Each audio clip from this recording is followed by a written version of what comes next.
Bom dia, colegas. Bom dia, senhores desembargadores, né? Dr. Rogério. Lhe agradecer publicamente pelo convite, a oportunidade de colaborar, de contribuir, não é? Com o evento e com a EMAGES também. Nós vamos passar, então, a palestra, próxima palestra. O assunto é aposentadoria especial e do professor, que é um tema que dispensa apresentação, eu creio eu, não é? Todos nós estamos diariamente lidando com essa matéria.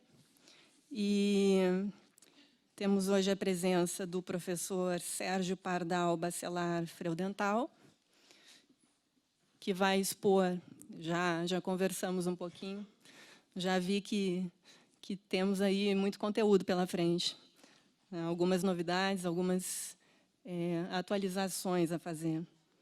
Então, eu passo a leitura do currículo do professor Sérgio, mestre em Direito Previdenciário pela Pontifícia Universidade Católica de São Paulo, professor da Universidade Católica de Santos, também é professor da Universidade Santa Cecília e da Universidade Metropolitana. E, conversando com o professor Sérgio, também ficamos sabendo que ele é advogado, né, milita como advogado na área jurídica. Creio, então, que podemos passar a palavra ao professor. Alô. Deixa eu só puxar aqui um pouquinho mais para não... Bom, em primeiro lugar, é um grande prazer estar aqui. Eu agradeço o Favreto, agradeço ao Savares e aos amigos que nós temos aqui. Já é legal a gente vir participar de um evento dos juízes, não é? Sabe, advogado, quando vai conversar com os juízes, já é um negócio sensacional para nós. É verdade, porque há uma relação que nos falta lá onde eu advogo, na terceira. Tem muito bons desembargadores, temos muito boas relações, mas falta efetivamente o que a quarta região faz, que é o debate, a discussão, o aprofundamento, o conhecimento. É isso que precisa. Então, evidentemente, eu fico muito contente quando venho na EMAGES aqui em Curitiba. Já é a segunda vez que eu venho, e para nós é sempre uma grande alegria. Eu sou advogado, tá certo? Além de professor, eu sou advogado. Eu advogo lá na minha terrinha, lá em Santos, basicamente na área sindical. Então, a minha vida profissional é no movimento sindical. Estou advogando completo em abril do ano que vem 30 anos de advocacia. Só no Sindicato dos Metalúrgicos, por exemplo, lá em Santos, eu completei agora em setembro 26 anos advogando lá. Então, estou lá, metalúrgicos, petroquímicos, aquaviários, urbanitários, hoteleiros, estivadores e mais alguma coisa que eu posso ter esquecido por aí. Então, o trabalho da gente principal é esse. Além disso, eu estava conversando com o Savares, eu gosto muito, eu sou um previdenciarista, tá bem? Eu fiz trabalhista bastante na minha vida, mas há muito tempo que eu só faço previdenciário, né? Então, o resto eu não lembro mais. Eu estava dizendo, na área previdenciária tem dois temas que eu gosto muito, que são aposentadoria especial e acidentes do trabalho. Eu digo por quê? Eu gosto muito porque eu sou técnico mecânico de máquinas e motores. Fiz colégio técnico, trabalhei na área industrial, fiz até um pouquinho de engenharia, tá? Não me formei, não, mas eu fiz até um pouquinho de engenharia. As pessoas falam, quanto tempo você fez? Eu digo, fiz 3 anos de engenharia. Os caras, 3 anos, no 6º semestre você abandonou? Eu digo, sabe o que é? É que eu estava no 6º semestre, mas era no 6º fatorial. Sabe o que é 6 fatorial? É 6 vezes 5 vezes 4 vezes 3 vezes 2 vezes 1. Eu tinha matéria de todo lugar, dependência dá com pau. Não ia me formar nunca, entendeu? Então eu larguei aquele negócio lá e fui fazer direito, que pelo menos o curso tinha o nome de direito, né? Já era alguma coisa que eu fazia direito. E aí consegui me formar e fui advogar. Depois fui lecionar e fui lá fazer um mestrado. Bom, aposentadoria especial, pessoal, eu fiz um livretinho que eu publiquei em 2000. Foi o segundo livro publicado sobre a matéria, depois das modificações de 95. O primeiro é do Vladimir Novaes Martínez, evidentemente, e o segundo foi o meu. A diferença é que o dele está na 15ª edição, e o meu eu não fiz nem a segunda ainda, tá? Estou devendo, já meu livro só acha no sebo, não tem mais para vender. Em todo caso, a ideia do meu livro em si é conceitual. Então, vamos começar a conversar exatamente do ponto de vista do conceito. Pessoal, eu sou advogado, evidentemente, para mim, conceito só vale se tem aplicação. Se não tem o que aplicar, eu não quero nem pensar em conceito nenhum. Agora, nesse caso, tem e muito. Olhe, a aposentadoria especial é uma espécie, é uma modalidade de aposentadoria por tempo de serviço, com o dito cujo tempo de serviço reduzido em razão das condições de trabalho insalubres, periculosas ou penosas. E não fiquem vocês pensando que eu inventei esse conceito, hein? Eu tiro esse conceito da Lei Orgânica da Previdência Social de 1960. Quem quiser estudar a Previdência, tem que conhecer a Lopes. A Lopes é fenomenal na formação previdenciária do Brasil. E está lá, no artigo 23 da Lopes, a formação da aposentadoria especial. Uma conquista dos industriários, uma conquista do antigo IAPI, Instituto de Aposentadoria e Pensões dos Industriários. Então, aí começa a brincadeira. Para vocês terem uma ideia como o negócio complica, existem outros conceitos, não é? Por exemplo, o falecido Celso Barroso Leite, nós éramos muito amigos, né? Mas botava na mesa eu e ele, a gente só não brigava porque ele estava muito velhinho. O Celso inventou um conceito que é o absurdo do absurdo. Para ele, a aposentadoria especial seria uma aposentadoria por invalidez presumida. Bonita essa, né? Oh, invalidez presumida. O cara fica 25 anos exposto àquele negócio ruim lá, ele fica presumivelmente inválido. Parece bonito, não é? Mas não tenham dúvida que é um dos grandes absurdos. O que o Celso queria era simplesmente acabar com o benefício. Logo de cara, o INSS hoje compreende que a periculosidade não dá mais direito à aposentadoria especial. E até foi uma briga boa, eu estava discutindo com um tecnocrata lá em São Paulo, e ele disse assim, você está falando uma mentira, dizendo que o INSS não paga benefício em razão da periculosidade. Paga sim, basta o risco acontecer. Bacana, né? Eles pagam invalidez, pensão por morte, mas a aposentadoria especial eles estão negando. Bom, nesse conceito todo, eu quero só trazer, eu sei que todo mundo aqui já conhece a aposentadoria especial, todo mundo sabe as modificações que aconteceram em 95, 96, 97, todo mundo conhece isso, mas eu quero poder situar para a gente poder entender o que é que está acontecendo. Então, primeira coisa importante, esse benefício nasce em 60, mas evidentemente ele não tem auto-aplicabilidade, não é? Claro que não. A lei diz assim, ó, aposenta com 15, 20 ou 25 anos aquele que estiver em condição de trabalho, insalubre, periculosa ou penosa. Quem aposenta com 15, quem aposenta com 20, não é? Olha, 15 anos, para quem não sabe, é só mineiro de subsolo, viu? Mineiro de subsolo aposenta com 15 anos de trabalho. Não vive muito tempo depois, mas aposenta com 15 anos de trabalho. 20 anos de trabalho, só mineiro de superfície. Todo o resto é 25 anos, não tem muito o que discutir. Mas a ideia conceitual é exatamente essa, é preciso ter regulamentação. Bom, a primeira regulamentação ela é muito importante para a gente hoje, porque tem a ver, inclusive, com a questão dos professores. É o decreto de 1964, eu nunca lembro o número dele, mas está por aí, está aqui, decreto 53831, de 25 de março de 64, uma semaninha antes do golpe militar. Evidentemente, esse decreto de 64, ele é ótimo, ele é favorabilíssimo aos trabalhadores, não é? Por exemplo, ele tem lá um anexo que traz atividades consideradas especiais e agentes nocivos que assim caracterizam. Nas atividades tem lá, por exemplo, professor. Vejam só que bacana, hein? Insalubridade, vamos pensar só conceitualmente. Insalubridade é fácil de saber o que é, não é? Trabalho insalubre é o trabalho não saudável. É bico, né? Pega o CLT, está lá, tem conceito lá, tem adicional de insalubridade. Então, não há muito o que pensar. Insalubre é aquela condição não saudável. É ruído, calor, produto químico, aquelas coisinhas. Periculosidade também tem conceito fácil na CLT, não é? É a exposição aos agentes de risco. O que são agentes de risco? Eletricidade acima de 250 volts, combustível, inflamável, explosivo, essas coisinhas assim, não é? E, por fim, penosidade. Aí o bicho pega, né? Penosidade não tem adicional. Então, o conceito de penosidade não está na CLT. Mas, atenção, penoso é aquele trabalho que exige um esforço maior do que o comum.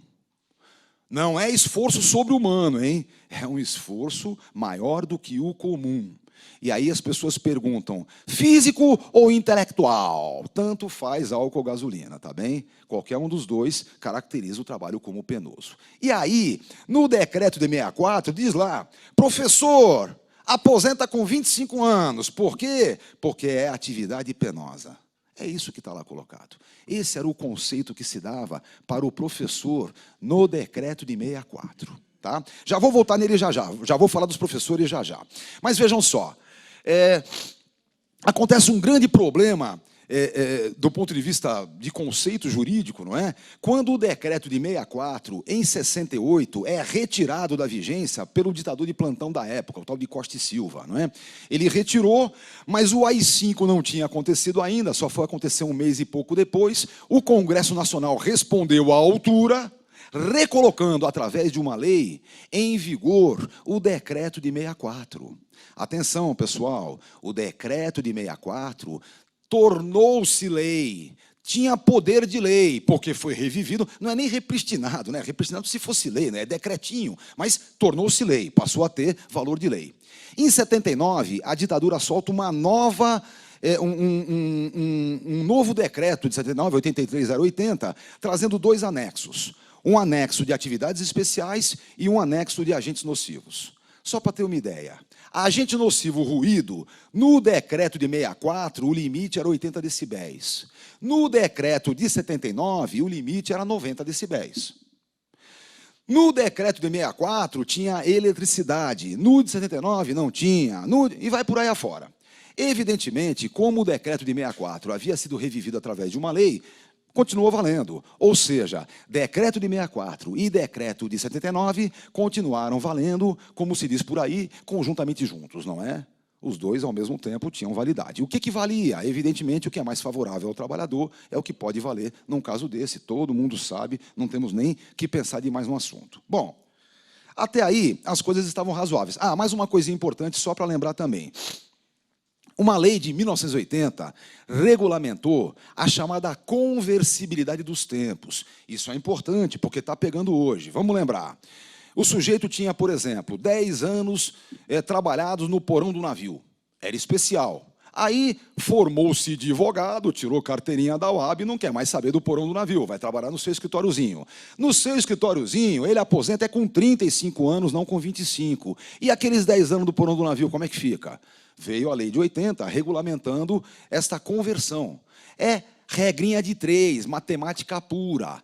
10 está para 25 como x para 35. 10 vezes 35 dividido por 25 dá 14. É por isso que o tempo especial dos meninos multiplica por 1,4 para converter para comum. Das meninas, multiplica por 1,2, porque as meninas se aposentam com 30. 10 vezes 30, dividido por 25 dá 12. Bom, e o contrário podia? Podia sim. A lei de 80 determinava que tempo comum também convertia para especial. Ou seja, o que valia de verdade era o tempo maior. Se o meu tempo maior é especial, eu pegava o tempo comum e convertia. Aí é claro, né, fica para menos. Então, 7 anos de tempo comum converte para especial, vira 5.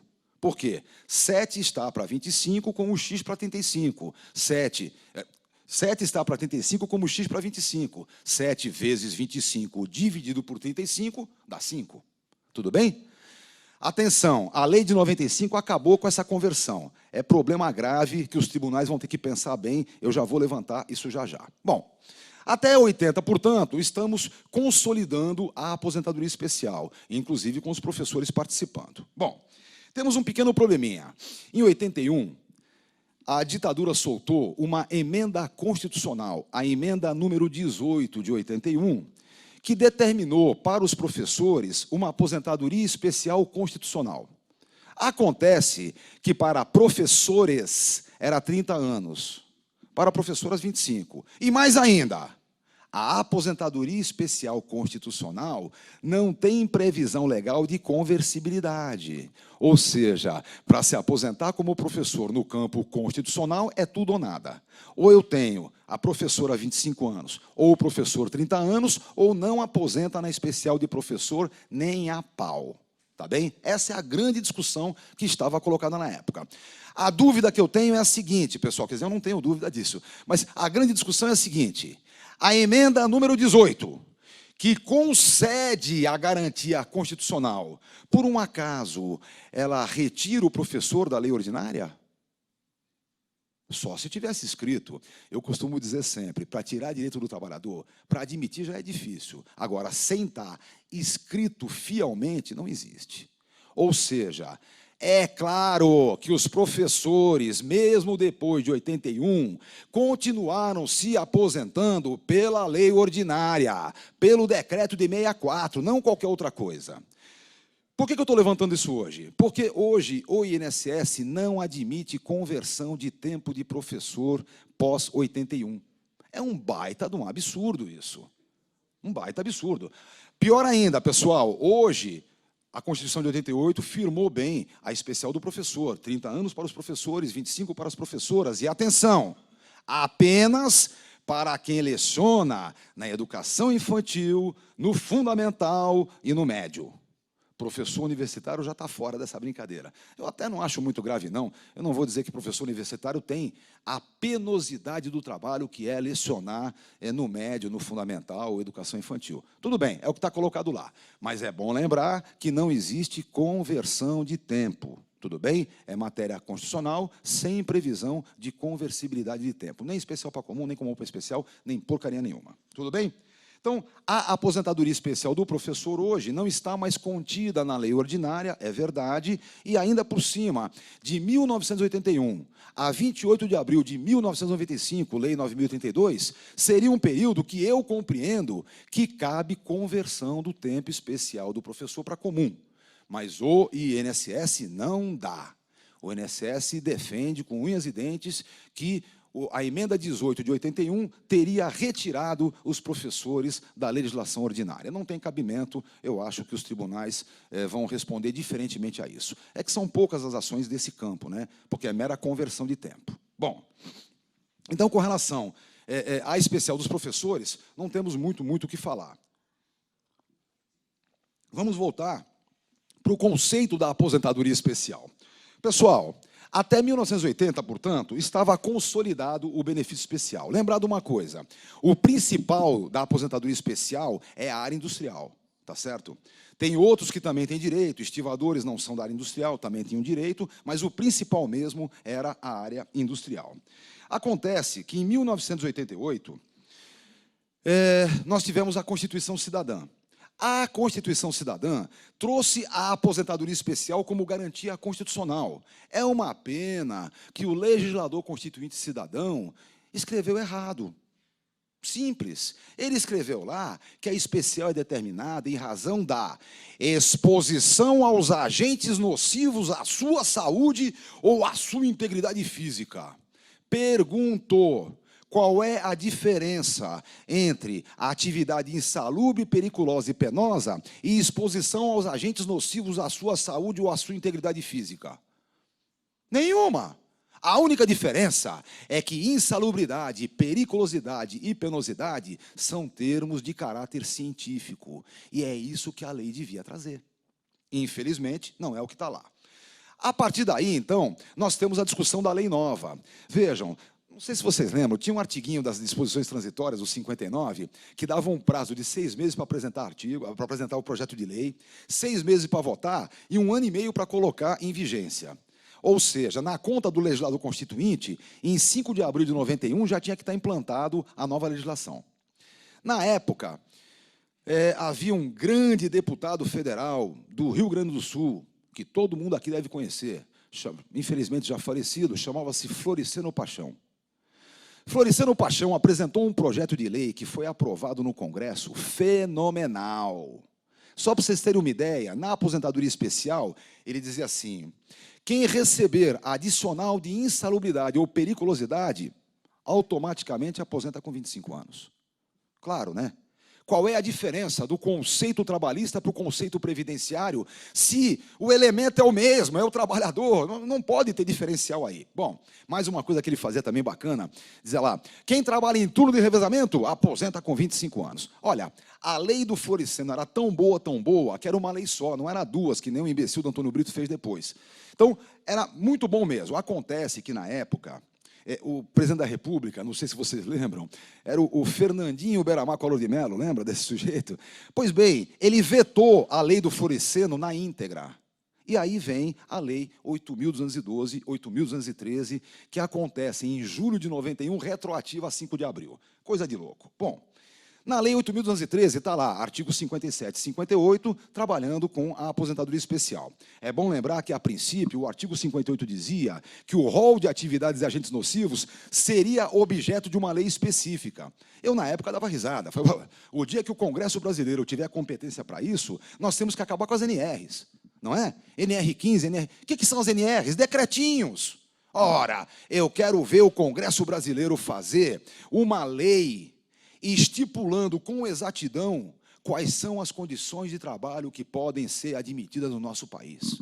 Quero ver. Na França tem uma leizinha dessa. É um pouquinho maior que a lista telefônica de São Paulo, né? A França tem uma comissão permanente que, a cada 2 anos, é obrigada a revisar essa lei. Então, é coisa séria. O Brasil não tem Congresso sério, nunca teve e dificilmente terá. Então, é claro que aquilo não ia dar certo. Bom, tudo bem.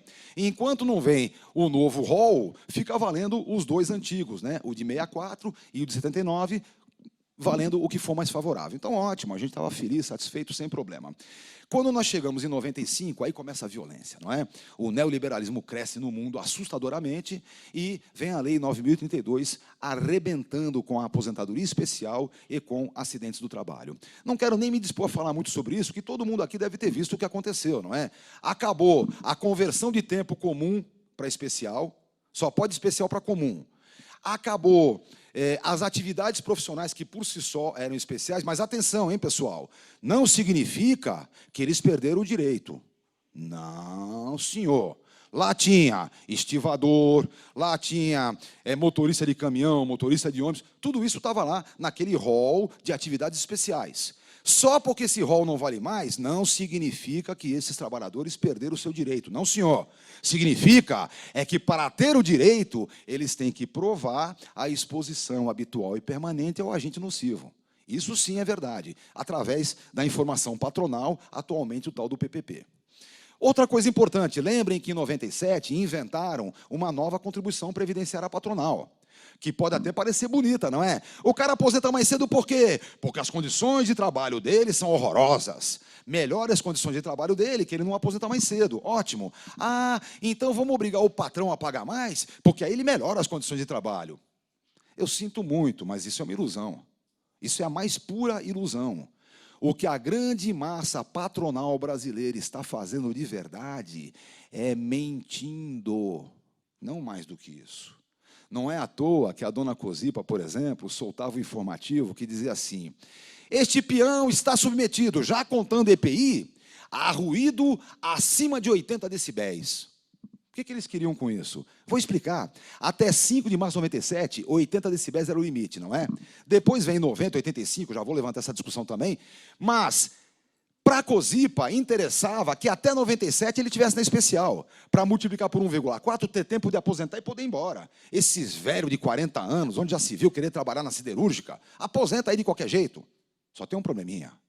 A aposentadoria especial não tem o danadinho do fator previdenciário. A aposentadoria especial paga 100% da média dos maiores salários, que represente 80% de todos desde julho de 94. Opa, a diferença é grandiosa. E aí começa aquela velha história. Coisinha simples, né? Tinha um menino que trabalhou na venda da vovó Anitta dos 15 aos 22 anos. Tinha 7 anos de tempo comum, tudo bem? Entrou na Cosipa aos 22. Com 42, ele já tinha tempo de se aposentar. Tinha 20 anos de especial e 7 anos de comum. Acontece que ele pegar uma aposentadoria comum com 42 anos de idade, vai tomar um FP que lhe come a alma. Lhe tira pelo menos 45% do seu salário, da sua média contributiva. Aí, um tecnocratazinho do INSS me deu a resposta. Falou: mas você não está vendo que é fácil de resolver? Eu falei: como? É fácil. Basta ele jogar fora os 7 anos que ele tem no comércio e trabalhar mais 5 na Cosipa. Ele completa 25, 47 e se aposenta. Reclama do quê? Eu disse para ele: por acaso vocês comunicaram ao russo que é para fazer assim? Conhece a história dos russos? História simples. Estava jogando Brasil e Rússia. O técnico era o Feola, nos velhos tempos, né? E o Feola botou na lousa lá: olha, os russos vão fazer assim, a gente faz assim. Os russos fazem assim, a gente faz assim. Aí o Garrincha levantou a mão e falou: professor, avisaram para os russos que é para trabalhar assim? Mesma coisa, não adianta você fazer um negócio desse, porque a COSIPA não quer o peão lá. A COSIPA quer que ele se aposente e puxe o carro. Tem garantia de emprego de pré-aposentável? Tem sim, atenção, de pré-aposentável. Quando já é aposentável, não tem garantia nenhuma. Olho da rua e acabou. Então, as coisas não são tão simples como a tecnocracia do INSS adoraria. Mas as condições são essas, tudo bem? A questão do professor, a gente volta a falar daqui a pouquinho. Eu quero destacar 3 temas que estão muito presentes hoje na judicialização desse benefício. Eu não sei se vocês sabem, mas esse benefício é o benefício mais judicializado que existe hoje no campo previdenciário. O diretor da política social do Ministério me confessou que de cada 10 aposentadorias especiais que o INSS está pagando, 7 foram judicialmente. Brincadeira, né? Isso não podia acontecer, isso é um absurdo. Isso é ruim para vocês, evidentemente, porque é uma loucura de processos que acontecem, é ruim para o trabalhador também e é ruim para o país. Por quê? Porque o Ministério vai gastar muito mais do que gastaria se cumprisse a ordem de direito, não é? Se trabalhasse direito, gastava menos. Eles sabem disso. Bom, aí começa uma grande discussão. Eu vou dividir, pessoal, em primeiro lugar, em 3 pontos, tá? Ruídos, periculosidade e associação de agentes nocivos, que são coisas importantes. Os ruídos, eu vou dividir em 2 pontos. Primeiro ponto é algo que falta resolver, está não resolvido. O decreto de 64 tem poder de lei, ele foi revivido através de uma lei. Portanto, até o dia 5 de março de 97, o limite de ruído é 80 decibéis e não se fala mais nisso. Em 5 de março de 97, é publicado o decreto 2172, um decreto tucano. E o decreto joga para 90 decibéis o limite. Em 2003, 11 de novembro de 2003, se minha memória estiver boa, o presidente Lula muda esse decreto. E atenção, está lá escrito para quem quiser ler. Ele diz assim, vou mudar esse decreto porque é um absurdo. Se a NR15 diz que o limite é 85 decibéis, como é que o decreto previdenciário vai dizer 90? É 85, sim, senhor. Claro que é. Então, 85 decibéis é o limite. Olha, pessoal, lembrem-se sempre, para ter clareza sobre isso, a NR15 diz assim, se você trabalha 8 horas por dia, 85 decibéis é o seu limite. Ah, mas o meu local de trabalho é 90, não tem jeito. Ah, não tem jeito? 4 horas só você trabalha. Como? É 95 decibéis? 2 horas só. Pessoal, 5 decibéis é tão pesado que reduz a jornada de trabalho pela metade. Não é brincadeira. Bom, infelizmente, o STJ faz um monte de bobagens, eu não consigo entender, não sei se não tem assessoria, se está mal assessorado, ou será que está assessorado pelo mal, talvez, né? Bom, o que acontece? O STJ me solta uma decisão dizendo que até 5 de março de 97, 80 decibéis, aí passa para 90, e em 2003 cai para 85 de novo. Eu pergunto se algum dos ministros tem a chavinha de regulagem do sistema auditivo do peão. Né? Vai lá e regula. Ó, aguenta 80 até aqui, depois 90 e cai para 85 de novo. Não tem cabimento. Não tem cabimento. Pior ainda, para o próprio INSS não tem cabimento. Imaginem só, se efetivamente o cara trabalha submetido a 87 decibéis a vida toda. Aqueles 6 aninhos, de 97 a 2003, ele não vai contar. Então ele vai ter que trabalhar mais 6 anos na especial para se aposentar, não é? Se ele ficar surdinho por esses 6 anos, a culpa é do governo. E o INSS não vai poupar nada. A poupança do INSS com esses 6 aninhos é merreca, é mixaria, não vale nada. Então não tem cabimento, não tem cabimento. Eu escrevi um artiguinho sobre isso que chama-se A Aposentadoria Especial e o Poder dos Decretos. Porque o STJ equivocou-se profundamente. O STJ deu poder de lei ao decreto, e não tem. Decreto não é lei. Nesse artiguinho eu faço uma brincadeira, eu digo, olha, se a Constituição Cidadã fosse o organizador do universo, as leis complementares e ordinárias seriam sóis, cada um com o tamanho do seu brilho. E os decretos regulamentares não passam de luas que refletem exatamente a grandiosidade da lei. Ou seja, se aquele sol apagar, aquela lua se torna um asteroidezinho bobão, não tem nada a ver com nada. Então, é claro, tudo bem, decreto é lua, eu amo a lua, meu netinho vive fazendo poesia para a lua.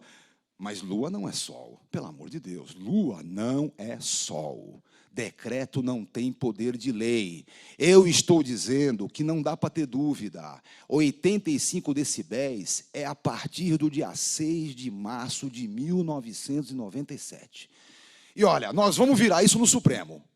Vamos virar no Supremo, eu não tenho dúvida. Só estou esperando o primeiro que pinta lá, eu já entro de amicus curiae na brincadeira. Eu falei lá que amicus curiae era amigo curioso, os caras ficaram correndo. Não, é amigo da corte. Eu falei, eu sei, mas parece amigo curioso, né? Vamos pegar outro ponto de ruído, que aí vocês vão ver o que aconteceu. Olha, a discussão que havia era a seguinte: equipamento de proteção individual descaracteriza o direito à aposentadoria especial ou não? Claro que não. Claro que não. Em primeiro lugar, porque lá no parágrafozinho 2º do artigo 58, revivido, né, refeito pelas medidas provisórias, lá diz assim: a base do PPP é o laudo técnico das condições ambientais do trabalho. Eu pergunto, EPI muda a condição ambiental? Nunca. Claro que não. EPI muda, mal e porcamente, a percepção do indivíduo daquele agente do mal. Não é outra coisa. Bom, o que aconteceu? Chegou um processo deles lá, o Supremo deu repercussão geral e nós entramos em amicus curiae pelos metalúrgicos de Santos. Quem quiser dar uma olhadinha na nossa sustentação oral, eu tenho um site, pardalodvocacia.com.br, e lá tem um blogzinho do Sistema Tribuna de Santos, que eu boto umas bobagenzinhas lá, toda segunda e toda quinta tem bobagem minha lá. Olha, para vocês terem uma ideia, eu tive, a última audiência que eu tive foi 229 mil visitas no mês. Então, está interessante lá.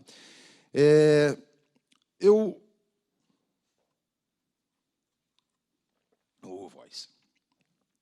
Então, a gente começa a trabalhar em cima disso.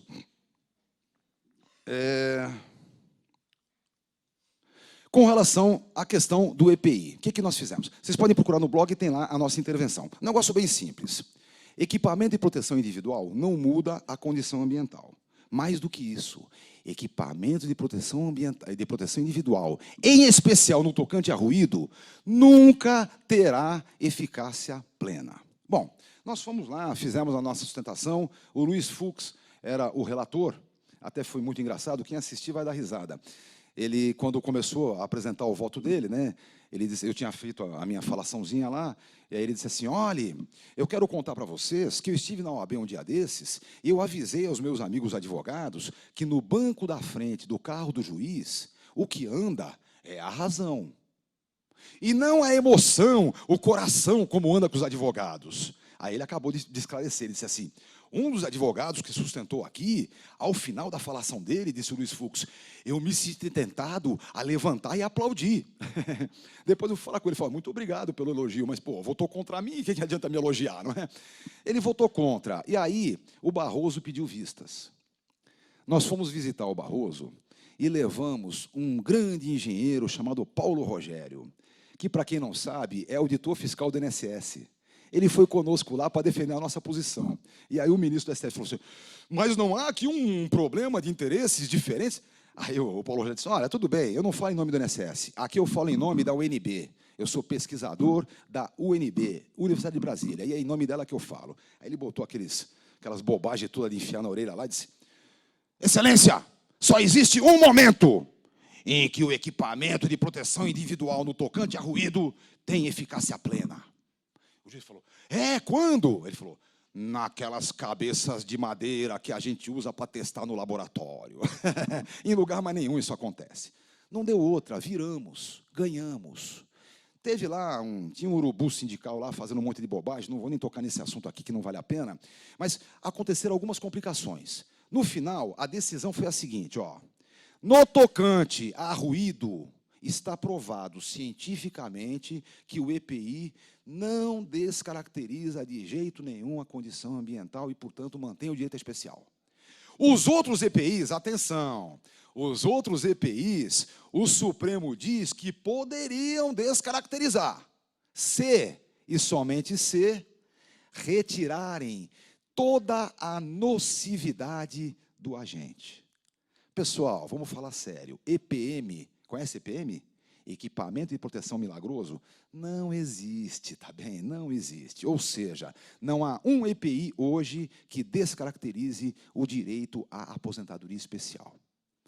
Isso é a decisão do Supremo e isso o próprio INSS vai ter que acatar. Eu tenho brigado muito com o Gaba sobre isso, tenho discutido muito no Ministério, porque, evidentemente, eles deveriam acatar, né? Quando foi essa votação, inclusive, o governo estava com medo de perder a votação, queria adiar a votação. Eu disse para o Gabas, eu disse, meu amigo, você resolve isso fácil. Solta uma portaria do Ministério dizendo que, na concepção de vocês, EPI não descaracteriza o direito à aposentadoria especial. Acabou, não vai nem a votação, não precisa nem votar.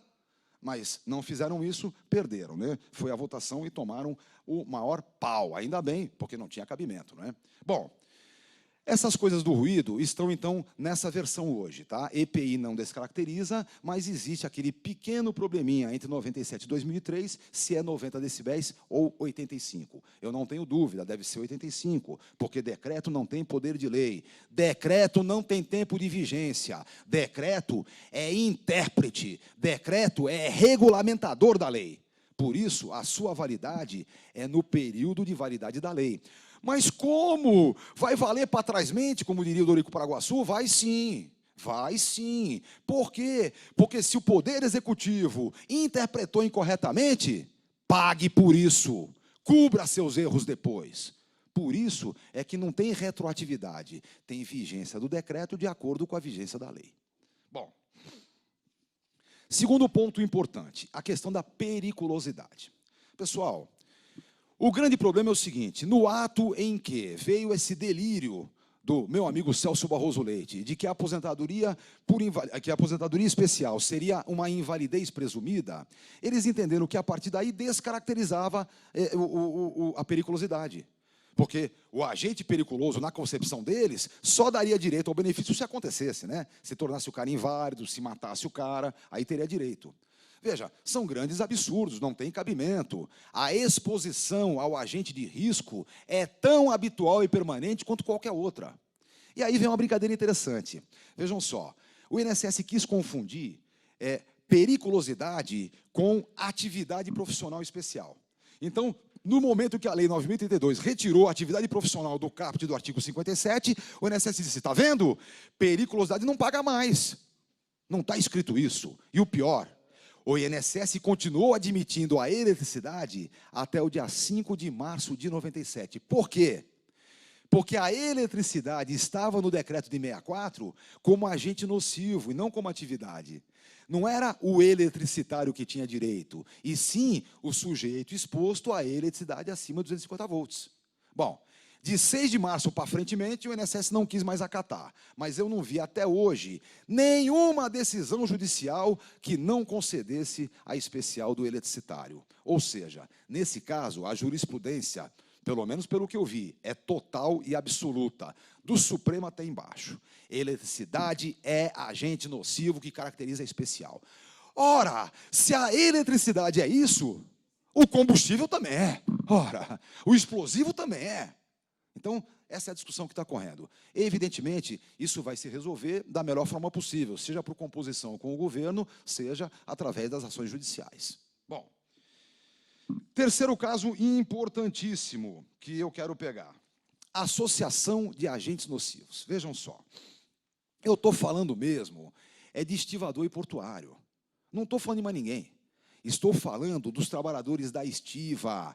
Estiva é quem carrega a bordo, portuário é quem carrega no armazém. A discussão está nesse pé. Até 95, eles tinham direito a especial simplesmente pela atividade. A partir daí, mudaram de ideia. Eu até quero fazer um parênteses rapidinho. É um negócio divertido, né? Naqueles tempos, veio uma decisão, uma instrução normativa do INSS que dizia que o tempo de serviço deveria ser computado de acordo com a lei vigente na época da concessão do benefício e não da prestação de serviço. Coisa de louco, não é?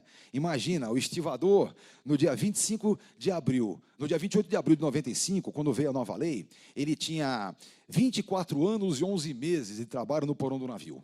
Ele ia aposentar no mês seguinte, não é? Tá bom, não é mais especial, então tudo bem, em vez de mais um mês, vai pagar mais 3 meses. Não! Na concepção que o INSS estava, ele ia pagar mais 10 anos e 1 mês. Aquele tempo passado deixaria de ser especial também. Não tem cabimento. Mais ainda, saiu uma medida provisória em 98, acabando também com a conversão do tempo especial para comum com os acréscimos.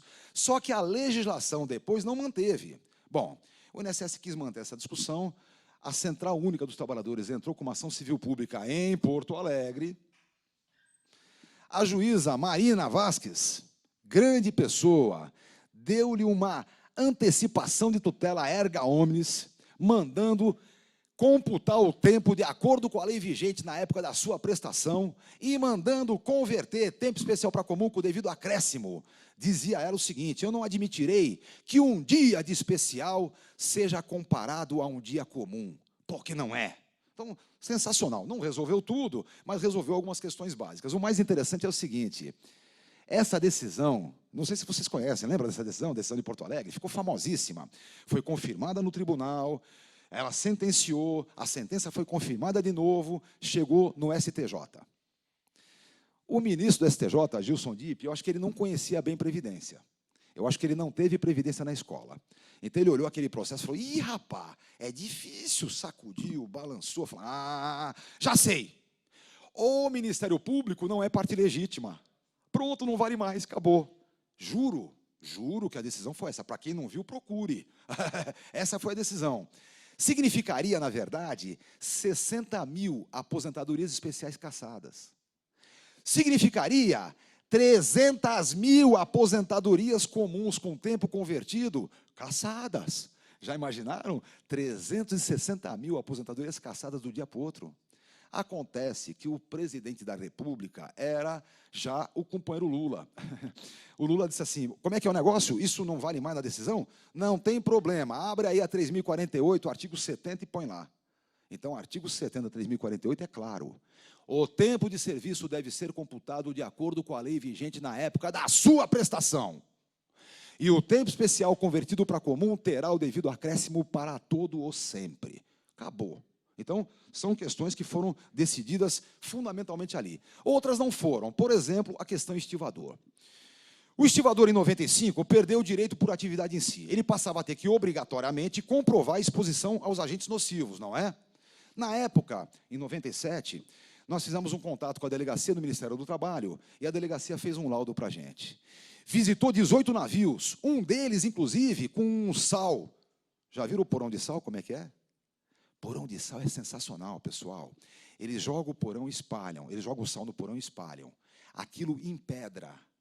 E aí, quando vai retirar, o estivador desce lá com uma picareta, uma pazinha, cava, põe num cadinho e o guindaste levanta. Qual será a roupa que o estivador usa para fazer esse trabalho? Vocês têm ideia? Sunga. Sunga. Mais nada, porque morre de calor. Sabe, são coisas absurdas. Bom, estava bacana, né? O laudo era bonito. Aí começou aquela discussão: vamos requerer as aposentadorias especiais? Eu falei: não, senhor. Se a gente começar a requerer agora, nós vamos arrastar 4, 5 anos discutindo. Não, senhor. Pega esse laudo, oficia ao INSS e pede opinião. Aí foi bacana. São Paulo aprovou, Santos aprovou, São Paulo aprovou, foi para Brasília. Aí em Brasília, uma mocinha lá escreveu uma nota técnica que dizia assim: este laudo não pode ser aceito porque foi requisitado pelo Sindicato dos Trabalhadores. Não se admite. Laudo só vale se for requisitado pela empresa empregadora. E pum, acabou. Perdemos. Foi engraçado, passaram 4 meses, teve um evento em Itajaí com os estivadores. Eu estava lá. E essa menina, não vou nem dizer o nome dela, essa menina técnica do INSS apareceu lá, ela estava de férias, e viu que era estivador e foi lá ver. Aí eu convidei ela para a mesa, claro, né? Convidei ela para a mesa, ela sentou ao meu lado, eu disse: você escreveu uma nota técnica assim, assim, assim, tal, tal, tal. Ela: isso mesmo. Eu falei: por um acaso você sabe quem é a empresa empregadora dos estivadores? Ela falou: não. Eu falei: nem eles. Eles também não sabem, são avulsos, filha. Você não conhece o trabalho do estivador? Não tem relação direta, não. Antigamente, era o sindicato que organizava. Agora é o órgão gato, quer dizer, o órgão gestor de mão de obra. É gato aquilo lá, não é outra coisa. Então, a coisa estava encrencada. Bom, perdemos lá e continua a luta, continua a luta. No ano passado, vejam só, no ano passado, ano eleitoral, é claro, o presidente do Sindicato dos Estivadores, o Ney, esteve com a presidenta da República. E a presidenta jurou para ele que ia devolver a especial do estivador. Aí começa a brincadeira. Tinha uma portaria que dizia assim: o PPP do trabalhador avulso, se for portuário, tem que ser feito pelo ógmo. Outros trabalhadores avulsos quaisquer, aí pode ser pelo seu sindicato. Começa a brincadeira. Alguém conhece qualquer trabalhador avulso que não seja portuário? Eu nunca vi na minha vida. Mas se tiver, por que esse o sindicato pode e o sindicato centenário do Porto de Santos não? Ah, o pau comeu. Aí a presidenta soltou um novo decreto, que diz assim: o PPP do trabalhador avulso portuário pode ser feito pelo ógmo ou pelo seu sindicato. Ah, a diretoria começou a comemorar. Aí é que eu entrei na brincadeira. Eu falei, bacana, nos devolveram a prerrogativa, mas qual é a garantia que eles vão aceitar o PPP que eu faço? Ah, nenhuma. Falei, então para, né? Nós vamos ficar 4 anos de novo brigando com PPP aqui, PPP ali, não vamos ter retorno. Ah, chama a briga de novo, chamou a briga de novo. Aí nós fomos a Brasília, apareceu um médico lá e disse assim: eu vou ensinar vocês a fazer o PPP. Eu já comecei a ficar invocado, né? Aí ele disse assim: se o trabalhador está submetido a 97 decibéis, vocês têm que escrever no PPP, submetido a 97 decibéis.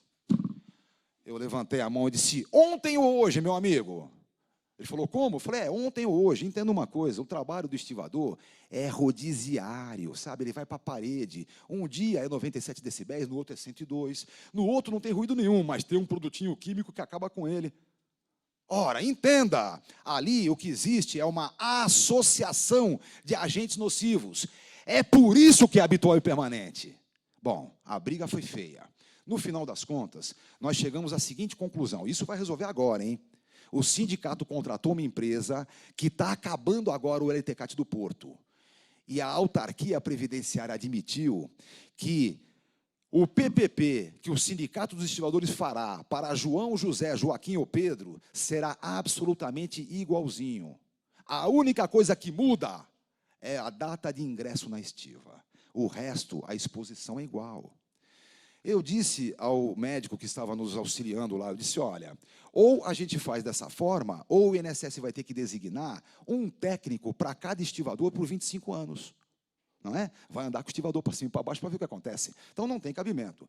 Nesse momento, eu tenho certeza absoluta que nós vamos retomar esse benefício especial do estivador. Tenho certeza disso, porque o laudo vai nesse caminho, nós vamos constituir os PPPs e vamos conseguir retomar essa brincadeira. Até porque, se vocês pegarem o anexo 4 do decreto 3048, no finalzinho dele, lá no inciso 4, diz assim: a associação de agente nocivo, mineiro de subsolo, 15 anos, mineiro de superfície, 20 anos, é só acrescentar ali, portuário e estivador, 25 anos.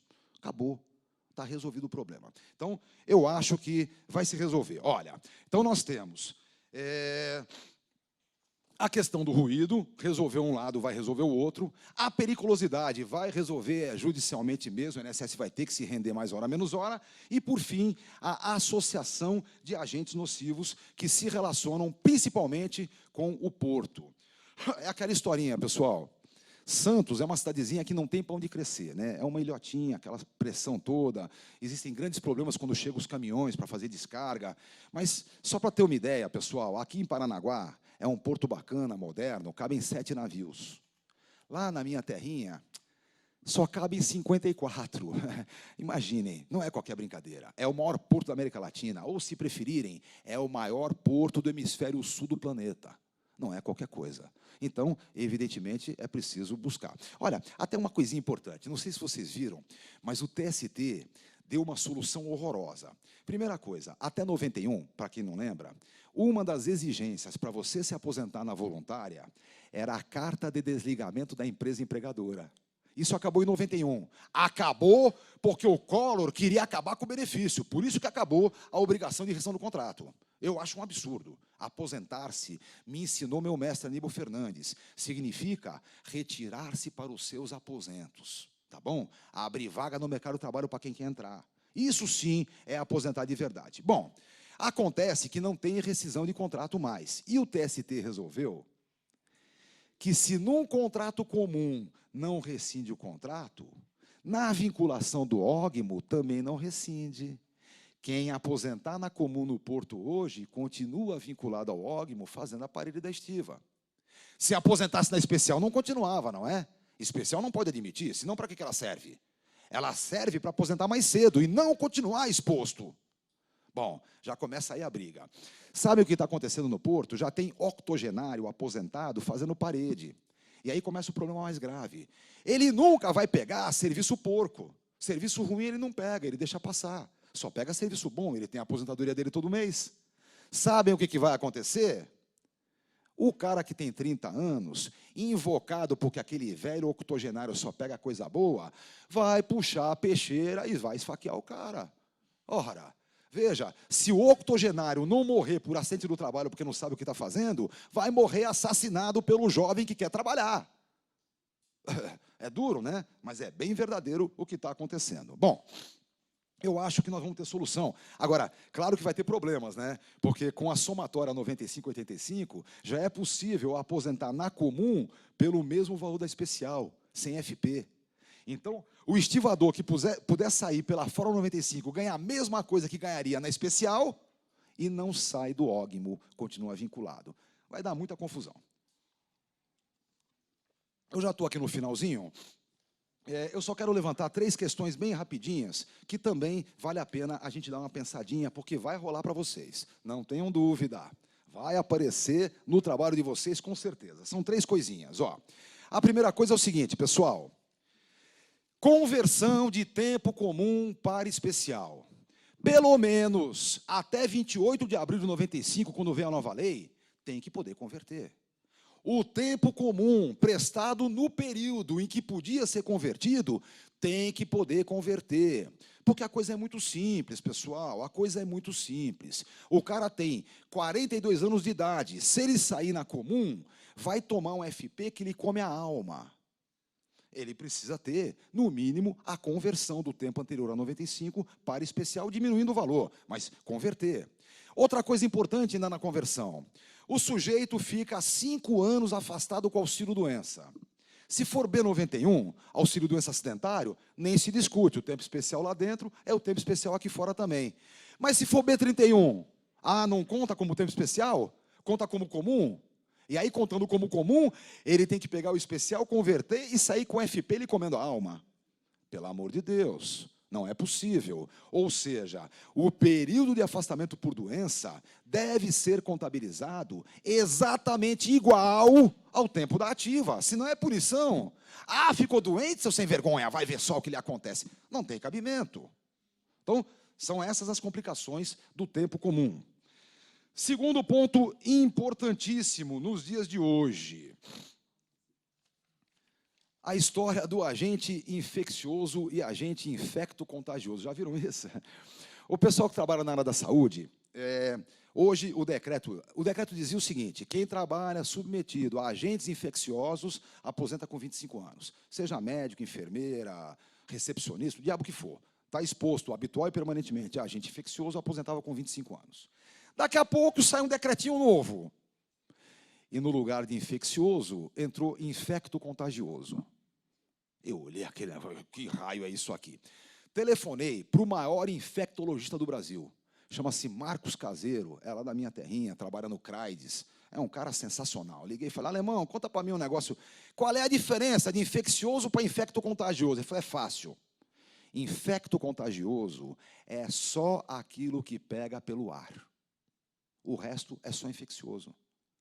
Vou traduzir, atenção. Se o sujeito trabalha no sanatório de tuberculosos, ele aposenta na especial sim, porque TB passa pelo ar. Agora, vou falar de um caso sério. O cara é dentista do CRAIDES, ou seja, só atende soro positivo. Puxa o dente, arranca aqui, sai sangue lá. Mas ele está com luva, né? Pois veja, como o HIV não é infecto-contagioso e sim infeccioso, ele não tem direito a especial. É o caos. Aonde já se viu um absurdo desse?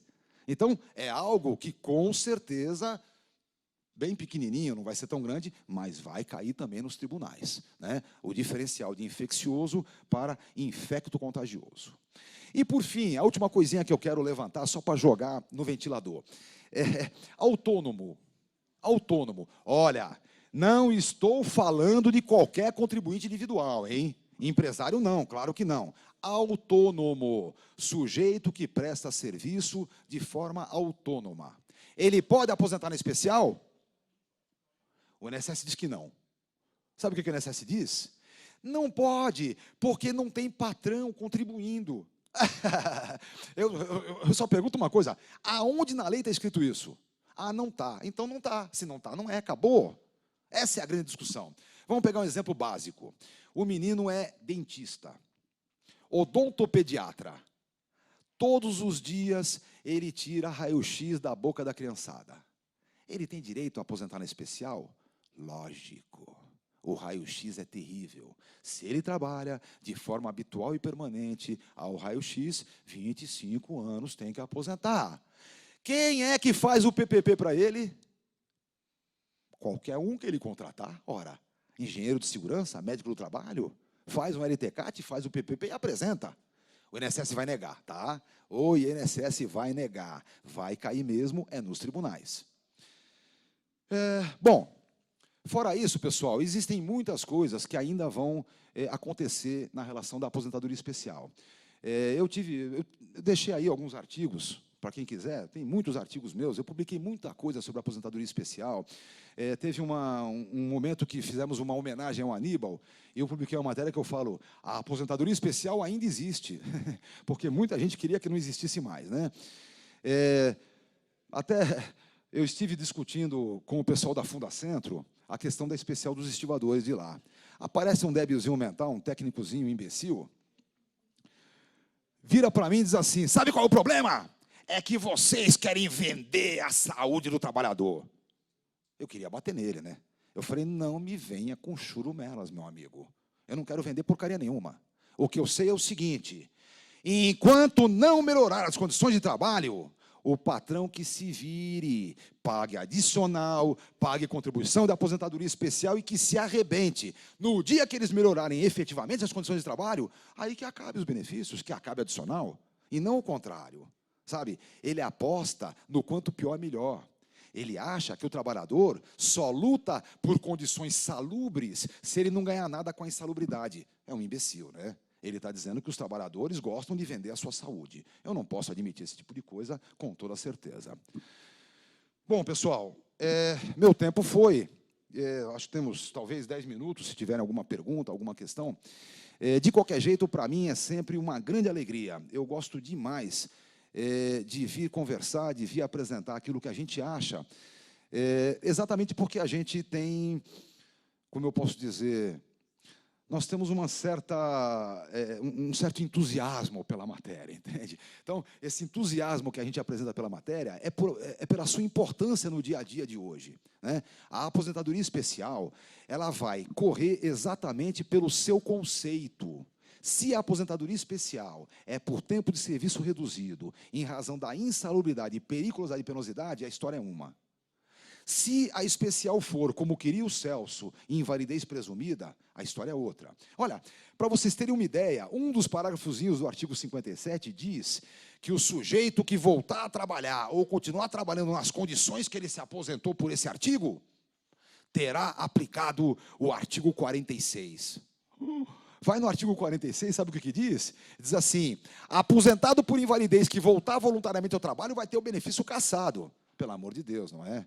Se o cara volta ao trabalho, a invalidez não existe, sumiu, evaporou-se. Agora, o cara trabalha há 25 anos no alto forno da Cosipa. Se ele voltar para lá, os 25 antes somem também? Claro que não. Eu defendo que realmente, enquanto ele continuar no alto forno, ele não deve receber o benefício. Porque o benefício especificamente é pago para retirá-lo daquelas condições. Se ele assim não deseja, não recebe o benefício, mas não terá a sua extinção. Não, senhor. Quando ele sair da atividade especial, ele terá direito ou a recolocar em vigência aquele benefício que ele tinha, ou a requisitar um novo, se lhe for mais favorável. Bom, era isso, pessoal, que eu queria trazer para vocês. Uma grande honra, uma grande alegria, um grande abraço para todo mundo e estou à disposição sempre, tá? O meu site, Pardal Advocacia, o meu e-mail é pardal@pardaladvocacia.com.br. Eu estou sempre à disposição. É uma grande alegria estar aqui, especialmente quando a gente vem aqui e encontra amigos que a gente já não via há um tempo, que nem Savares, esse povo todo, tá bom? Muito obrigado a vocês, um grande abraço para todo mundo.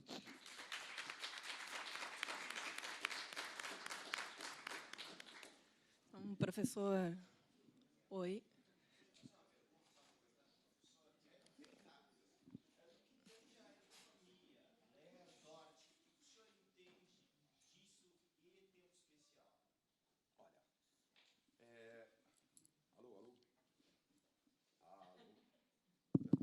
Pega o meu. Acho que acabou a bateria. Acho que eu falei demais nesse microfone, acabou a bateria. Veja, a questão ergonômica é de suma importância nos dias de hoje. Eu não tenho nenhuma dúvida que o agente ergonômico também deverá estar contido no formulador da aposentadoria especial. É que, veja, está muito difícil a gente conseguir manter os agentes nocivos que já estavam dispostos, imagina acrescentar um novo. Mas eu não tenho nenhuma dúvida. Quem trabalha em condições ergonômicas desfavoráveis deveria também aposentar em especial. Agora, tem problemas mais graves, né? Veja, eu não tenho nenhuma dúvida. O maior problema do capitalismo brasileiro são os bancos. Alguém tem dúvida disso? O maior problema do capitalismo nacional são os bancos. Esses é que são os grandes inimigos. Só para ter uma ideia, você pergunta para um industrial qual é o lucro que ele teve no ano passado. Ele vai falar para você, eu sou muito bom como industrial, tive 25% de lucro. Pergunta para o banqueiro. Vai perguntar para ele fala, não, foi ruim ano passado, só foi 1.500%. Não tem cabimento, né? Os bancos são o grande problema quando se fala em Ler-Dort. E coisas piores vão acontecendo, né? A Ler-Dort, por exemplo, é uma doença bastante complexa. Muita gente diz que ela é nova, mas não é. Em 1700, tinha um cara chamado Bernardino Ramazzini, que é o cara que formou a medicina do trabalho, a saúde do trabalhador, e ele, em 1700, falava da afecção dos escreventes.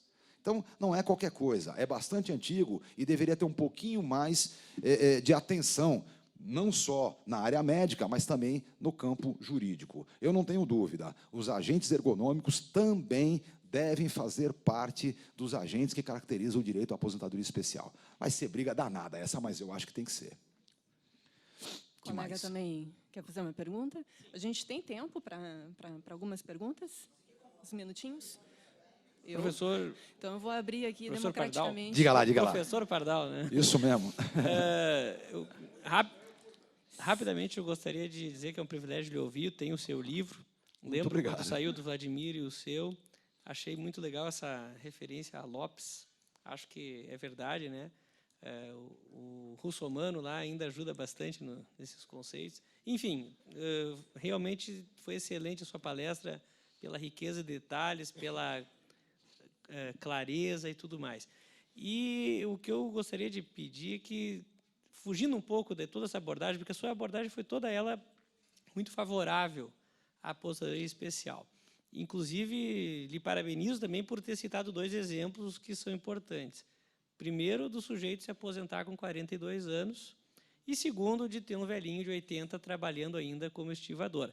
Acho que esses 2 exemplos dizem muito do que é a realidade hoje da Previdência Social. Eu não sou um crítico, propriamente, da aposentadoria especial, mas, cada vez que eu aposento lá na Justiça Federal, uma pessoa com 42, 43 anos, não vou negar para o senhor que me dá um certo mal-estar. Eu estou com 44 e não consigo me imaginar, por pior que seja o trabalho que eu esteja fazendo, me aposentando, né? Então, o que eu pediria, já que o senhor é um especialista, tem o seu livro, lamento não ter trazido para pedir o autógrafo aí, né? Se pudesse comparar com o resto do mundo, no mundo é considerado normal alguém com 42 anos de idade obter uma renda vitalícia do Estado a pretexto de condições desfavoráveis de trabalho? Eu não estou pedindo que cite meia dúzia de exemplos de países como o Brasil. Eu pergunto um país que queira prosperar, um país que queira ter finanças públicas saudáveis, o senhor acha viável? Eu sei que o senhor é advogado sindicalista, já está bem claro o seu ponto de vista e a sua linha de trabalho. Mas, mesmo assim, ele faria essa provocação filosófica. Vamos lá. Primeiro lugar, olha, só para você ter uma ideia, na lei de 91, tinha um parágrafozinho sem vergonha que dizia que o sujeito afastado da atividade para a atividade sindical continuava contando como especial. Não tinha cabimento, né? Isso caiu e tinha que cair mesmo, não tem cabimento. Ó, quer aposentar na especial, meu filho, fica na área. É diretor sindical, mas não saia, fique lá. Se saiu na executiva, o tempo fora é comum e, evidentemente, não tem nem o que discutir. Agora, veja só uma coisa. Nos outros países, a grande discussão é que não existe aposentadoria por tempo de serviço. Isso é claro. Isso é claro. A aposentadoria por tempo de serviço foi um evento bem brasileiro e há uma grande discussão sobre isso, né? Os caras dizem, tempo de serviço é risco social? Hoje, pode ser que não, mas foi. Em 1923, quando aposentava com 30 anos, não tenha dúvida que 30 anos de serviço era um risco social, sim, senhor. Ninguém vivia muito mais do que isso. Agora, é bom lembrar que há países bastante evoluídos, Bélgica, a própria Alemanha e tudo mais, eles têm aposentadoria por idade. Mas, em algumas atividades, eles aposentam mais cedo. Ou seja, não é a especial como a nossa, mas existem questões de caráter especial que são modificadas exatamente em razão da atividade. Agora, imagina você o seguinte, o menino começou a trabalhar em Minas, não muito novo, começou com 25 anos, tudo bem? Depois de 15 anos trabalhando nas minas, ele se aposenta com 40 anos de idade. Você não tem a dúvida que ele não vai viver muito tempo. Não tenha dúvida.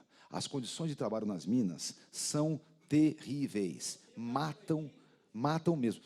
E quem vai cavar a mina? Quem vai tirar a mina? Quem vai tirar carvão? Mas como outra pessoa?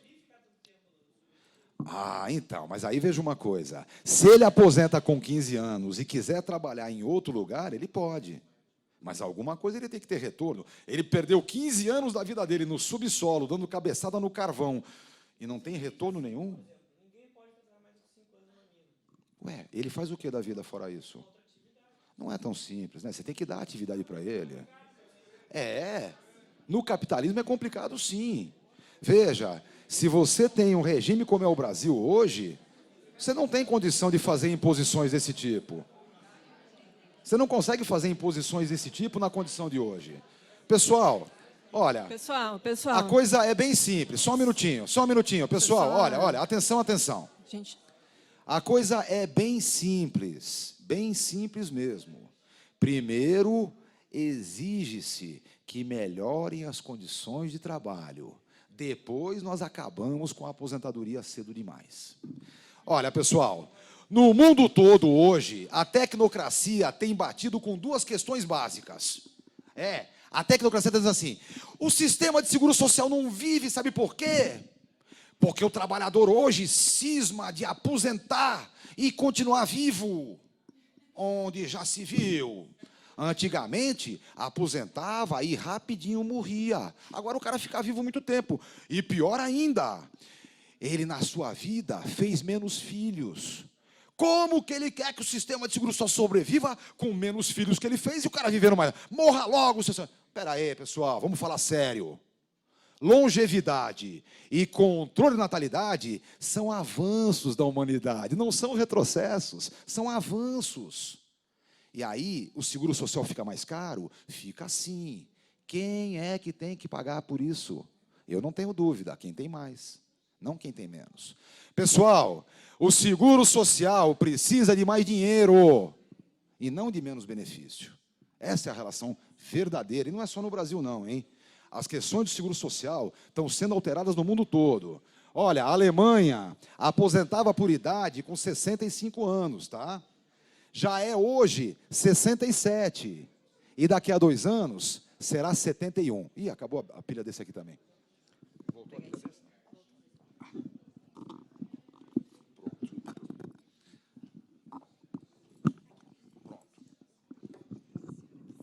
Alô, de volta.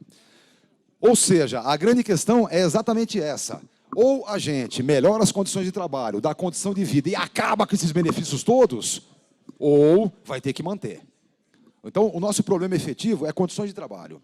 Olha, é aquilo que eu falei, bom seria se o Congresso brasileiro tivesse capacidade de colocar condições de trabalho na lei, e não através de NRs. NR é decreto, decreto, como dizia o Aníbal, é coisa de decretino. Sabe, lei é lei. Lei põe em votação, debate, discute. Eu quero ver uma lei que determine as condições de trabalho que serão admitidas no Brasil. Quando isso acontecer, nós vamos poder avançar muito na Previdência. Vamos poder, sim, exigir que se trabalhe mais tempo, em condições de dignidade. Então, esse é o problema no momento. Por isso que, para mim, é mais fácil bater, né? Claro, eu sou advogado sindical, para mim é muito mais fácil bater. Agora, eu não tenho nenhum problema em aposentar, com 42 anos, o sujeito que passou 25 no alto forno da COSIPA. Não tenho. Eu sei o que é alto forno da COSIPA. Sou técnico mecânico, eu sei o que é trabalhar lá. Conheço bem a situação. Vejam, se vocês pegarem hoje a questão metalúrgica, por exemplo, que é a mais premente, é absurdo, viu? O que tem acontecido hoje de acidentes é uma coisa mais absurda que eu já vi. Me veio um tal de José Sequim, que foi ministro uma época, e disse, não, os acidentes do trabalho no Brasil diminuíram. Mentira! Se vocês pegarem as estatísticas dos últimos 20 anos, vocês verão, acidentes no geral realmente não cresceram. Mas acidentes com vítimas fatais, cresceu sim. Por que será? Eu digo, porque o presuntinho não dá para esconder, está morto lá. Né? O cara explodiu no outro forno, o chefe vai dizer, foi ataque cardíaco, nada a ver com acidente. Não vai dar, né? O cara está todo queimado ali. Então, sabe, acidentes do trabalho com vítimas fatais continuam crescendo. Os outros estão sendo escondidos. E aí, uma coisa assim, vocês ouviram falar do FAP já? Fator Acidentário de Prevenção? Uma maluquice que a lei 10.666, olha, 666 para mim é o número da besta, é o número do Satanás. Então a lei 10.666 é a 10 Satanás, só fez sem vergonha, só fez satanices. Uma delas foi inventar o tal do FAP. Agora, o seguro de acidentes do trabalho é o risco de acidente do trabalho, 1, 2 ou 3% de folha de pagamento, multiplicado pelo FAP. Qual é a base do FAP? A base do FAP, pessoal, é o número de acidentes do trabalho que acontecem naquela empresa. Ou seja, para ganhar no FAP, não pode ter acidente, vamos esconder todos. É o que está acontecendo. É isso que está acontecendo hoje. As condições de trabalho no Brasil, nos últimos 15 anos, só pioraram.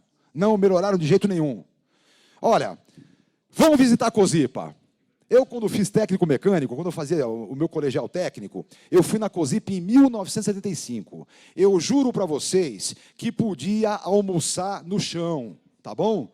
Podia sentar no chão e comer à vontade. Hoje, olha, imaginem o lugar mais nojento que vocês podem imaginar. Imaginaram? A COSIPA é pior. Eles detonaram a COSIPA. Então, é dureza, né, pessoal? É um momento de muita dificuldade por essa razão. Eu estou Diga. conversando aqui com o pessoal. Professor, está muito boa a prosa. Eu só queria saber se os colegas querem conversar mais um pouquinho, ou se o senhor tem disponibilidade de tempo. Eu tenho. Porque Meu avião sai às 3h. Às 3. Tem que dá chegar para a às Flávia 2. fazer a última pergunta, então? Diga. Rapidinho, Flávia. Tá. Sim. De fato, a gente tem, por mais que a gente tenha algum encontro em aposentar pessoas, eu concordo plenamente com o que disse em relação aos mineiros, até por um testemunho pessoal. Meu pai é médico e fez muita perícia dessas trabalhistas, e ele mesmo contava que o mineiro, bem isso, ele trabalha 15 anos na mina, e ele morre de enfisema pulmonar 2, 3 anos depois, porque o pulmão dele vira uma pedra. Então, mesmo que ele trabalhe 5 anos e saia da mina, ele vai ter sequela para sempre daqueles 5 anos, aqueles 2 anos, aqueles 3 anos que trabalhou. Então, me parece que existem situações que são efetivamente de risco, e nós temos algumas duvidosas. Né? É verdade, mas existem algumas que não dá para defender que sejam diferentes. Essa dos mineiros, eu não tenho a menor dúvida. Ele dizia também que era terrível trabalhar em curtume, que era uma coisa pavorosa. E outros exemplos. Essa era só assim, uma parte que eu queria fazer. Mas eu tenho uma pergunta. Nos processos de atividade especial, eu vejo uma grande dificuldade nos laudos técnicos. O que acontece? Vem o PPP preenchido com base, teoricamente, nos laudos técnicos. Se você olhar o laudo técnico, ele não fala nada. Ele não fala nada a respeito do efetivo risco que a atividade expõe o trabalhador. Então, por exemplo, num laudo de mineiro, eu nunca vi um laudo de mineiro dizer que era perigoso ser mineiro porque respirar aquele ar ia empedrar o pulmão do cidadão e ele vai morrer. Eu nunca vi. Ninguém põe isso no laudo. E ninguém coloca no laudo qual é o risco de respirar hidrocarboneto por muito tempo. Qual a consequência disso para a saúde do trabalhador? Os laudos simplesmente dizem, está exposto a hidrocarboneto. Bom, tá, e daí? Eu não sei o que isso significa para a saúde do trabalhador. Então, como é que a gente faz para melhorar a qualidade dos laudos técnicos? Porque são esses laudos que vão nos dizer se atividades são ou não são especiais. E, para mim, esse é o grande problema que nós enfrentamos hoje no judiciário, a qualidade desses laudos técnicos. Olha, a saída é uma só. Quando você pega um processo em que o LTCAT não é representativo efetivo, você tem que exigir perícia. Mas é a saída, não é? Veja, nesse caso, olha, só para ter uma ideia, a COSIPA soltou aquela bobagem dos 80 decibéis. Eu entrei com dissídio coletivo, natureza jurídica, exigindo que o sindicato participasse da formação do laudo e exigindo que eles fossem obrigados a dizer o peão está submetido a 107 decibéis, que com EPI fica 80. Tudo bem, mas tem que dizer qual é o ruído ambiental. Era justo, não é? Sabe o que aconteceu? Não vou nem dizer quem foi a nobre colega, porque é do Tribunal Regional do Trabalho de São Paulo, né? Ela simplesmente disse que esse é uma ação que cada um tem que fazer a sua. Aí eu disse para ela, eu disse, imaginem só o que vai acontecer, não é? O peão contrata um advogado, contrata um médico especialista para ajudar na assistência, contrata um engenheiro de segurança também, ajuiza a ação contra a COSIPA e vai trabalhar feliz e satisfeito.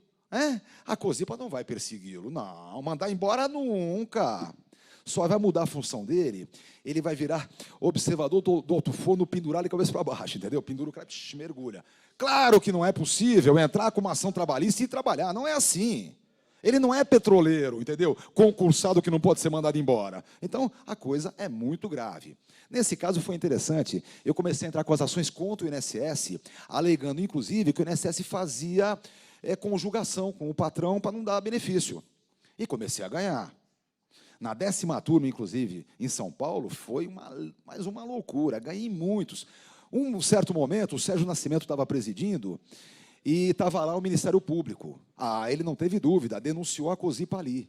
Aí o pau comeu, que foi uma beleza. Veja, estou ganhando as ações. Para mim, pessoalmente, é mó bacana. Eu ganho dinheiro com cada ação que eu ganho. Mas, evidentemente, para a autarquia, para os trabalhadores, para os tribunais, esse não é o melhor caminho, pô. Não é o melhor caminho. E eu não preciso disso para viver. Vou ter ações a vida inteira, né? Olha, quando veio a nova lei em 91, eu estava começando a advogar, eu falei, a nova lei vai regulamentar tudo, não vai ter mais ação para fazer. Que bobagem, não é? Vai ter ações para fazer a vida inteira. O grande problema é que, nesse momento, a aposentadoria especial, por exemplo, está judicializada extremamente. Quem perde com isso? O INSS. Quem perde com isso? O dinheiro público. É aí que o dinheiro público está sendo mal gerenciado. Não é porque paga o trabalhador, é porque paga mal, é porque paga 2 vezes. Quem paga errado, paga 2 vezes. E é o que está acontecendo. Dureza, né? A questão do LTCAT, a única solução possível é perícia. É ter, claro, a dificuldade é grande. Cadê engenheiro pericial que efetivamente queira trabalhar? Está difícil, eu sei disso, mas é a única saída que nós temos.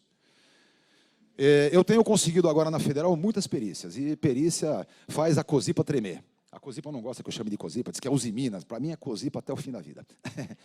Mais alguma coisa, povo? Ok, então a gente está com o horário aqui meio estourado. O ideal seria que a gente pudesse conversar mais, porque realmente está muito interessante as informações que o professor trouxe aí para nós, para que embasem as nossas reflexões. E acho que ficaram muitas dúvidas ainda, não é? Porque o tema, como a gente tinha conversado, é muita diversidade, não é? Que ótimo que ficaram dúvidas. Muito interessante. Ó, eu queria só agradecer ao Favreto por tudo que nos convidou e tudo mais. Quero agradecer a Suane pela forma como conduziu a mesa e quero agradecer aos que ficaram até aqui porque tiveram paciência de ouvir as nossas bobagens esse tempo todo. Fico à disposição de vocês para vir aqui, para vocês irem lá, para conversar pela internet, o que vocês precisarem, tá bom? Nós, na verdade, muito obrigado. Na verdade, nós é que lhe agradecemos e gostaríamos de lhe entregar um mimo aqui da Imagens. Opa, muito obrigado. Muito obrigado. Valeu. Acho que a conclusão que nós ficamos é que a magistratura federal é atividade ou penosa, né? Essas informações todas, ou então insalubre, né, Marcelo? Ler, Dort, não é? Vou até entrar com uma açãozinha lá com o senhor daqui a um tempo, Ora, né, contra a União. Obrigado, pessoal. 1h30, 13h30, a próxima atividade.